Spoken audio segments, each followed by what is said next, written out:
Adding a splash of color to your English. Understanding the phrase.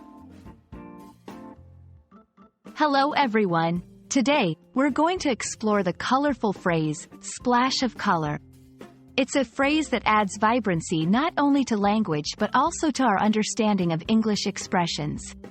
So, let's dive in and add some color to our language learning journey.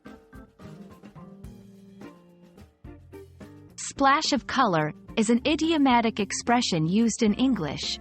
It refers to adding a small but noticeable amount of color to something that is otherwise monochrome or lacking in color. This phrase can be used both literally, like adding a colorful painting to a white wall, and metaphorically, such as bringing excitement or interest to a dull situation. The phrase likely comes from the visual arts, where an actual splash of paint can transform a canvas. In everyday usage, it's a metaphor for adding something striking or lively to an otherwise dull scene or context.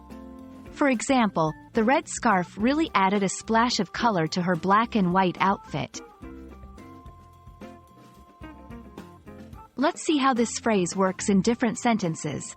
1. The party was boring until they started the dance-off, which added a splash of color to the evening. 2. She likes to add a splash of color to her meals with fresh herbs and vegetables. There are other expressions similar to splash of color. Brighten up, to make something more attractive or enjoyable. Add a touch of, to include a small amount of something to improve the overall experience. That's all about splash of color. I hope this video has not only brightened your understanding of this phrase but also added a touch of excitement to your English learning journey. Keep practicing, and soon, you'll be coloring your conversations with ease. Until next time, keep learning and stay colorful.